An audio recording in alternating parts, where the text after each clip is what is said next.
Проблематични и скандалозни се изјавите на власта за двојазичност во бизнисот и тоа во никој случај нема да овозможи подобрување на конкурентноста на фирмите, посебно не во време на пандемија, реагираат економистите. Универзитетскиот професор Дарко Лазаров за Алфа вели дека политичарите не треба да се мешаат во економијата и да форсираат двојазичност во бизнисот, туку да ги засукаат ракавите да работат. Ако се продолжи со базирање на економијата со национализам, додава Лазаров, ќе тонеме уште повеќе и уште посилно.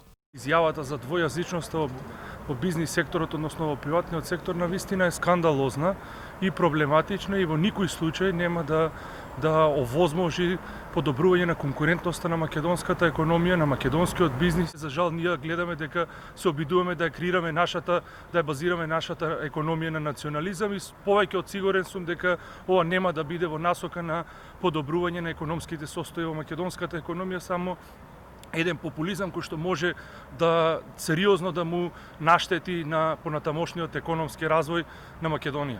Дека станува збор за промовирање погрешен концепт критикуваат и бизнисмените. Од Конфедерацијата на работодавачи велат дека ваквите ставови на власта дополнително ќе влијаат на поделби во бизнисот. Нашето општество е засновано на граѓанскиот концепт, тоа е прва работа. А втора, каде што сите ги уживаат еднаквите права и обврски, меѓутоа има уште една работа која се крши, а тоа е директно во Законот за работни односи, каде што особено е важно да се запази почитувањето на правата на работниците.